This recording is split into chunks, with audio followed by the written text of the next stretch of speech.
Welcome back with a lesson on history today, and we'll be learning about early medieval India through a set of questions in this quiz.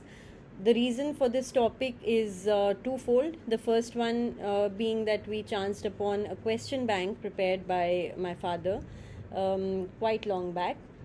So it's a very interesting set of questions which sheds light on the fact that when you talk about that time period or any period in history, you will realize one more thing, which is the second reason that I was talking about. It is that history is never linear.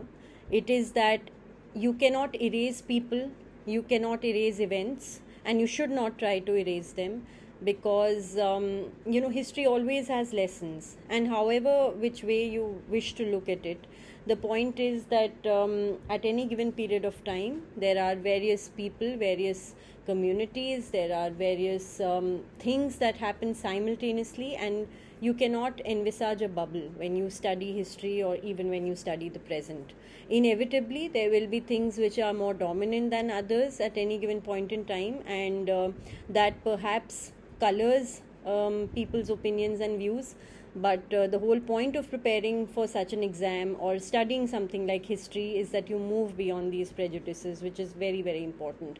So in this quiz you will find questions on things that are as far ranging and various, such as Sufism. You will learn about the Mughals, you will learn about Tamil and Telugu and Kannada literature. You will have questions about certain movements that took place, and about India in the medieval times in general. And you will see that there were so many different kinds of cultures that were mixing at that point in time. So without much ado, we begin with the first question. Who introduced the Chishti Silsila in South India? Your options are Zahir, Al-Kushayti, Burhanuddin and Ilmi. The correct answer here is Burhanuddin. The second question, who established the Shattari Silsila? Your options are Shah Abdullah, Muinuddin, Shihabuddin and Manari. The correct answer is Shah Abdullah. The third question, who started the Roshniya movement? Options are Bakhtiyar Kaki, Ganje Shakar, Mian Bayazid Ansari and D. Badruddin. The right answer is Mian Bayazid Ansari. और ये जो आप movement देख रहे हैं, basically रोशनिया movement, जैसे रोशनी term suggest करता है, to sort of an enlightenment, and it was against any kind of injustice and inequality that was being perpetrated by the ruling classes. और आप देख सकते हैं उस टाइम रूलिंग क्लासेस जो भी थे, and basically set of tribals and other people who were against that sort of inequality, they stood up and started the Roshaniya movement led by Miyan Bayazid Ansari. तो ये इसका मतलब था. The fourth question, who are known as the Three Ratna of Kannada literature? The right answer to this is D. Pampa, Pona and Rana. Question 5. The Dharmadasi is a sect of, and you have options Madaris, Nirankaris, Akalis and Kabir Panthis. The right answer is Kabir Panthis. You will perhaps be surprised to find out, or it will be interesting for you to know कि जो भी religion या आप कह लीजिए following, जैसे भक्ति cents थे आपके, कबीर दास हो गए और भी लोग, तो ऐसा नहीं था कि ये जो सेक्ट डेवलप होते थे ये एग्जैक्टली उसी राह पे चलते थे. There were many times that may be the following of Kabir started with a particular ideology, but as the sect developed on its own, it started incorporating things that were originally not part of what Kabir preached. तो ऐसा होता था, ऐसा अभी भी होता है. And like I said, you need to keep an open mind, and next time when you read or hear about something, perhaps you should be applying all this. Question number 6, दशबोध ये किसने लिखा था? तो इसका सही जवाब आपके ऑप्शन से कबीर, दादू, ज्ञानदेव और रामदास. सही जवाब है Ramdas, D. Question 7, who wrote the biography of eminent monks? Your options are Itsing, Hyun Sang, Fahian, none of the above. Itsing is the correct answer. One thing I'd like to point out at this juncture is that आप कई बार अभी अब आज की date में अगर इन लोग के नाम सर्च करते हैं तो शायद आपको स्पेलिंग थोड़ी अलग मिले. For example Hiuen Tsang you might find it spelled with an X and that again that's a matter of nomenclature और अलग अलग टाइम पीरियड्स पे वो बदलता रहता है. चाइनीज़ नाम है तो उस लिहाज से, बट सही जवाब यहाँ पे इत्सिंग है. Question 8, who was the patron of Bhavabhuti? तो इसमें आपके ऑप्शंस थे हलक, पुलकेशिन, यशोवर्मन और श्रीधर सेन. सही जवाब है यशोवर्मन, सी. पेट्रन शब्द का इस्तेमाल अगर आपने मतलब पहली बार ये शब्द देखा हो, कहने का मतलब ये कि पुराने ज़माने में जो कई एक आर्टिस्ट, राइटर्स और आपके अलग वाइज मैन होते थे, they used to be patronized or mentored by certain people in their courts. जो रूलिंग क्लास होता था वो उनको एक तरह से आप कह सकते हैं रत्न की तरह संजो कर रखता था अपने कोर्ट अफेयर्स के लिए, अलग अलग चीज़ों के लिए, इवेंट्स के लिए. तो उसी लिहाज से यहाँ पेट्रन शब्द का इस्तेमाल हुआ है. Question number 9, who was under the patronage of उम्र दानिशमंद खान?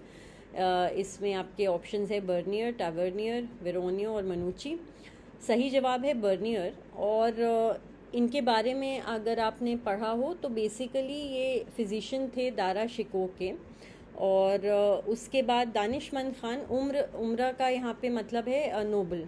तो जैसे मुग़ल कोर्ट में जो नोबल्स होते थे उसी तरह दानिशमंद खान थे और बर्नियर इनके ही पेट्रनेज में थे after being a physician to Dara Shikoh. And Bernier had an expertise as is suggested, he was a great scientist as well and he had good knowledge of science. तो उनके patronage में ये थे. Question 10, what is true about Babar's heritage? तो अब we are moving towards the Mughals and a very interesting history therein as well. Your options are he was related to Taimur and he was related to Genghis Khan. और interestingly इसका सही जवाब है C, related to both of them. His father was Umar Sheikh Mirza and his mother Kutluk Nigar Khanum, and both these dynasties that we spoke about he was related to. Question 11, the Battle of Panipat 1526 was fought by Babur against. Options are Ibrahim Lodi, Sikandar Lodi, Daulat Khan Lodi and Alam Khan Lodi. The correct answer to this is Ibrahim Lodi. Or in fact Ibrahim Lodi died in action on the battlefield and he is said to have been the only sultan to have died on the battlefield. तो ये इसका सही जवाब है A. Question number 12, Babur used what for the first time in India when he attacked Bhira fort? Options है missile, sword, gun powder, horses. History में जब भी आप अलग अलग चीज़ों के या when you read about the advent of a different culture or set of people in any country, you will also notice that they bring with them certain things that are native to their place of origin. तो जैसे आप जब पढ़ते हैं chapter on advent of Europeans in India just before the British rule in India, you find that the Portuguese brought so many things to India. There were certain things that were brought by the British. So similarly Babur की अगर हम बात करें तो gun powder का इस्तेमाल जो है वो पहली बार इन्होंने यहाँ पे किया. 13th question, Babur owed his success in wars to. Your options are artillery developed by Ustad Mustafa and Ali Quli, B, the Tulugma tactic, and you have to choose which one's correct. इसमें दोनों ही सही हैं. Your right answer is C. और तुलुगमा tactic को रूमी या Ottoman device भी कहते थे. और बेसिकली इसमें होता क्या है कि यू डिवाइड द बटालियन और the army into various divisions. तो जैसे लेफ्ट, राइट और centre, and then you further subdivide them ताकि एक आपका फ्रंट फ्लैंक, एक रेयर फ्लैंक होता है. तो you can surround the enemy from all sides with the strength of soldiers that you have, and it was a very very effective tactic as can be seen through history. Now whom did Babur defeat in the Battle of Khandwa? ये 1527 में हुई थी. आपके options Peshwa Bajirao, Rana Sanga, Raja of Bilaspur, none of the above.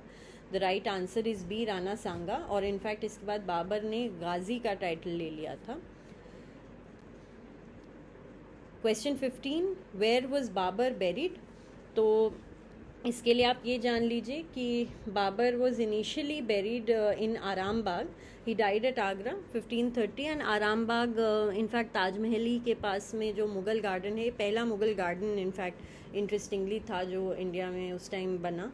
And यहाँ पे इनको पहले bury किया गया. He was laid at rest but later on he was shifted to Kabul in Noor Afghan. तो यहाँ पे क्योंकि वेयर वॉज ही बेरिड पूछा है, सही जवाब ए होना चाहिए. और फिर बी Afghanistan, you know, where he was subsequently shifted. Delhi और नॉर्थ वेस्ट फ्रंटियर प्रोविंस सही नहीं है. क्वेश्चन 16 है, which Sufi sect did Babur follow? Options हैं सोहरावर्दी, नक्शबंदी, चिश्ती या none of the above. Naqshbandi सही जवाब है. तो नक्शबंदी सिलसिला के ये फॉलोअर थे और सेंट जो थे वो ख्वाजा उबैदुल्ला अहरार थे. अब आ जाते हैं हुमायूं पे. Question 17, where was he born? Options Delhi, Bijapur, Agra and Kabul. Right answer is D, Kabul. Question 18, what was Delhi known as when Humayun established it? Din Panah, Jannatabad. दोनों ही सही हैं, दोनों ही नाम से जाना जाता था और इन्होंने इसको इस्टेब्लिश किया था सिटी ऑफ दिल्ली को. तो सी आपका सही. Question 19, which battle did Sher Shah defeat Humayun in 1539? Options, Battle of Haldi Ghati, Battle of Ghagra, Battle of Chausa and Battle of Bilgram. सही जवाब है बैटल ऑफ चौसा, क्योंकि 1539 की बात हो रही है. और इसी पॉइंट पे इनफैक्ट शेरशाह ने जब हुमायूं को डिफीट किया तो उन्होंने टाइटल ऑफ शेरशाह लिया. 1540 में बैटल ऑफ बिलग्राम या कन्नौज हुआ था. यहाँ पे भी शेरशाह ने हुमायूं को डिफीट किया था और Humayun had left Agra and then went to Delhi and then to Lahore, जहाँ वो 15 साल एग्ज़ाइल में रहे थे. यहाँ पे और भी जैसे जो आप देख रहे होंगे तो बैटल ऑफ घाघरा जो है ये बाबर के समय में बिहार के पास हुआ था और Mohammad Lodi was defeated in that battle. Okay, the last question is about Sher Shah Suri. He was of which dynasty? Your options are Mughal, Lodi, Tughlaq or none of the above. The right answer is none of the above. The correct answer is the Sur dynasty, S-U-R. तो शेर शाह सूरी का जो time period था was also a very very illustrious and interesting one, and he is known for having built roads and various other amenities as well. So we hope to discuss that and much more in the next set of questions. Keep learning, keep watching, and stay healthy, stay safe.